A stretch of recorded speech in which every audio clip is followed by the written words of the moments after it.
coup dans cette vidéo on va voir comment faire bien fonctionner sa Disco Easy 200. Donc parce que moi c'est une Dagoma. Donc parce que moi j'avais des soucis d'extrudeur qui claquaient au début. Donc j'en ai eu des tonnes. La buse qui se bouchait en permanence. Ça aussi ça m'a bien saoulé.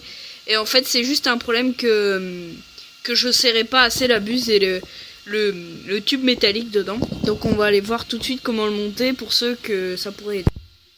Donc du coup en général quand vous commandez des petits kits comme ça, donc ça arrive comme ça. Et donc du coup tout bêtement, donc là on a le radiateur. Là on a le bloc de chauffe.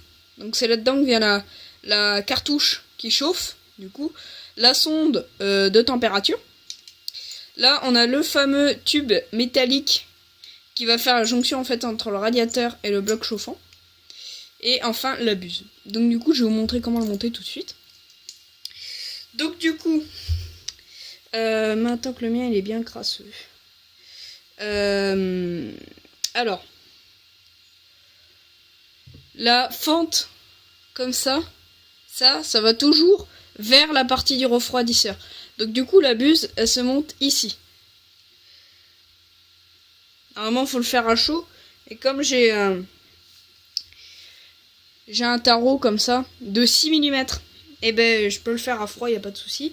Donc du coup là maintenant que j'ai bien mis ma buse en fait, et ben l'astuce c'est d'aller mettre le heat break à fond. Et là vous n'hésitez pas à serrer, voilà, pour qu'en fait il n'y ait pas un bouchon qui puisse se former entre la buse et vous savez, si jamais vous laissez un espace, ben, un bouchon peut se faire. Et ensuite tout bêtement vous n'hésitez pas à serrer, hein. Il n'y a pas de souci. Mais vous faites-le à chaud. Hop. Et là, le radiateur, en fait, j'ai un petit souci d'écart. Mais normalement, sur une Disco Easy, il vient jusque là. Comme ça, à peu près. Mais ça, c'est un modèle qui m'a imprimé du filament de 3 mm. Donc, voilà. Donc, du coup, là, vous avez une tête qui est quasiment prête à imprimer. Il manque plus qu'à mettre une sonde de température. Donc du coup la sonde elle vient juste se mettre, je sais plus où c'est là je crois. Voilà, donc du coup il faut la mettre, je sais plus où c'est, je crois que c'est là. Oui c'est là, et là il y a une vis en fait, regardez, vous placez ça comme ça, vous mettez la sonde dans le premier trou, vous voyez là, juste là, regardez, il y a un trou, vous la mettez dedans. Et dans l'autre, là, ici, il faut mettre une vis avec une tête un peu grosse, pour tenir les fils. Et là, vous mettez une cartouche de chauffe. Vous la montez sur votre imprimante et c'est prêt. Tout bêtement. Donc, du coup, voilà. Voilà. Tant qu'à faire, je vais vous montrer pour l'upgrade du plateau chauffant. J'en ferai sûrement une vidéo pour le plateau chauffant, mais bon. Vaut mieux vous la montrer.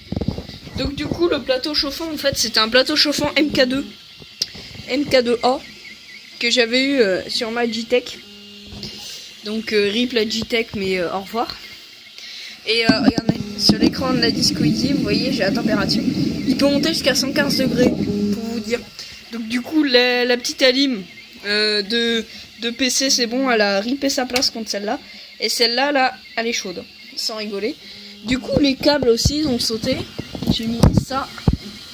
Ah ça c'est des gros fils qui tiennent je crois 25 ampères, un truc comme ça, c'est des gros fils.